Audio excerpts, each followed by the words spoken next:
एक होती है हार, एक होती है बुरी हार और एक होती है दुर्गति। 243 सीटों वाले बिहार में अगर आपके विरोधी की डबल सेंचुरी हो जाए तो उसे दुर्गति के अलावा और क्या कहा जा सकता है।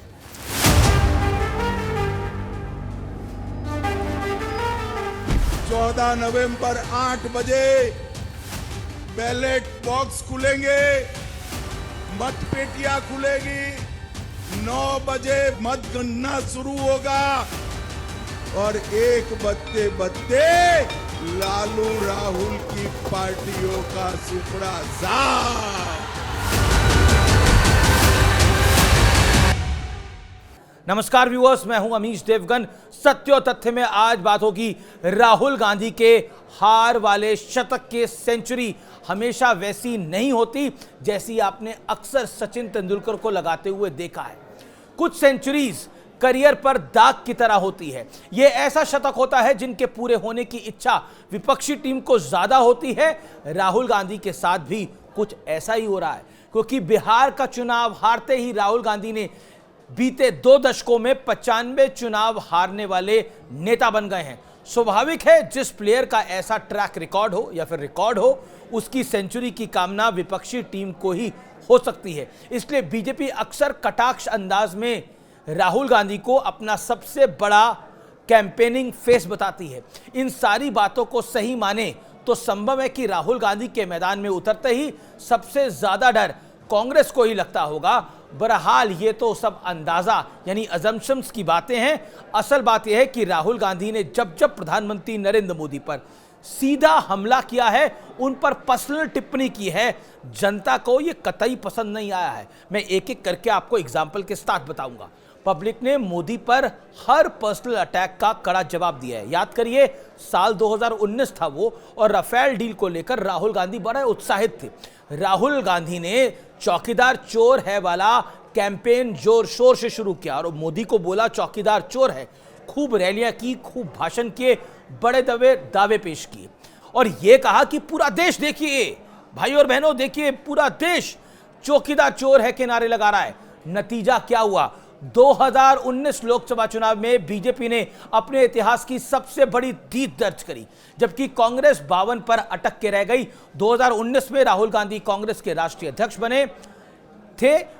राहुल गांधी ने चीख चीख कर चौकीदार चोर है कहा, लेकिन जनता ने उनकी बातों को सिरे से खारिज कर दिया। इसके बाद आता है साल 2025, यानी ये साल राहुल गांधी वोट चोरी का कैंपेन लेकर हर जगह घूम रहे हैं। महाराष्ट्र विधानसभा चुनाव में कांग्रेस हारी तो राहुल गांधी ने दावा किया कि बीजेपी के इशारे पर चुनाव आयोग वोटर लिस्ट के साथ छेड़छाड़ करता है और वोट चोरी होती है। तब से अब तक, यानी बिहार में वोटिंग होने तक, राहुल गांधी कई प्रेस कॉन्फ्रेंस कर चुके हैं और पावर पॉइंट प्रेजेंटेशन के जरिए अपने दावों पर जनता को यकीन दिलाने की भरपूर कोशिश कर चुके हैं और बार बार बोला वोट चोर। पहले कहा चौकीदार चोर और अब बोला वोट चोर। लेकिन बिहार के नतीजे बता रहे हैं कि पब्लिक ने एक बार फिर उनकी बातों पर यकीन करना तो दूर, शायद एक बार सुनना तक पसंद नहीं किया और नाराज जनता ने मोदी को सिर माथे बिठाकर प्रचंड जीत दिलाई। प्रधानमंत्री मोदी का नाम चोर और चोरी के साथ जोड़ना, किसी भी चुनाव आते ही प्रधानमंत्री के खिलाफ अपशब्दों का इस्तेमाल करना, उसका अंबार लगा देना, कांग्रेस पार्टी पर बैकफायर करता रहा था, करता रहा है और मैं आगे भी कह रहा हूं करता रहेगा। कांग्रेस के अंदर से अब आवाजें उठ रही हैं कि कांग्रेस को इस रणनीति के बारे में बार बार सोचना चाहिए। कांग्रेस क्यों चोर वाले नैरेटिव पे फंस रही है?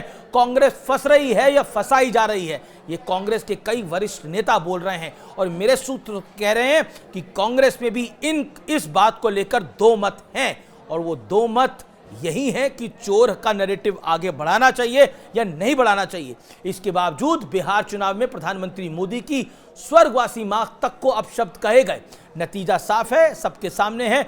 14 नवंबर को पंडित जवाहरलाल नेहरू का जन्मदिन है और उन्हें कांग्रेस पार्टी का सबसे बड़ा नेता कहा जाए तो यह कतई गलत नहीं होगा। और नेहरू जी की जयंती पर कांग्रेस पार्टी को अपने इतिहास की शायद सबसे बड़ी पराजय मिली है। यानी नेहरू जी ने भी कभी नहीं सोचा होगा कि उनके जन्मदिन पर 95वीं हार राहुल गांधी दिखाएंगे। मैंने बार बार कहा है कि पॉलिटिक्स इकलौता ऐसा प्रोफेशन है जिसका कोई सीजन नहीं होता।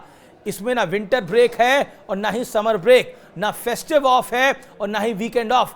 पॉलिटिक्स फुल टाइम है, ऑल टाइम वेदर है और all season, all motion, all emotion profession है। Rahul Gandhi style of politics ना तो प्रैक्टिकल है और ना ही जनता उनके साथ कनेक्ट कर पाती है। बिहार में दूसरे चरण के लिए वोटिंग होनी थी और पता चला राहुल गांधी विदेश रवाना हो गए। पहले खबर आई वो मस्कट गए और फिर दावे किए गए कि वो लंदन में हैं। इससे पहले राहुल गांधी सितंबर के आखिर में कोलंबिया चले गए थे, यानी बिहार चुनाव के ऐलान से ठीक पहले वहां बिहार के यूनिट में गुटबाजी हो रही थी, राजद के साथ सीटों पर बंटवारे में तनातनी हो रही थी और राहुल गांधी कोलंबिया चले गए थे। हालात ऐसे हो चुके हैं कि 12 सीटों पर महागठबंधन वाले एक दूसरे के साथ फ्रेंडली फाइट कर रहे थे। कहा गया ये फ्रेंडली फाइट है। क्या बिहार की प्रबुद्ध जनता इतनी बेवकूफ है कि उन्हें बहका दिया जाएगा? बिहार ने इसका करारा जवाब दिया। अब जवाब पसंद आए तो ठीक, नहीं तो चोरी। ईवीएम, चुनाव आयोग किसी पर भी ठीकरा फोड़ सकते हैं, लेकिन उससे ना वोट मिलेंगे ना ही पब्लिक के साथ कनेक्ट बढ़ेगा। वोट पाने हैं तो काम करना ही पड़ेगा, मेहनत करनी ही पड़ेगी। हवाई बातों से, हवाई मुद्दों पर से कोई भरोसा नहीं जीता जा सकता। अब तो ये साबित भी हो चुका है और ये प्रत्यक्ष है।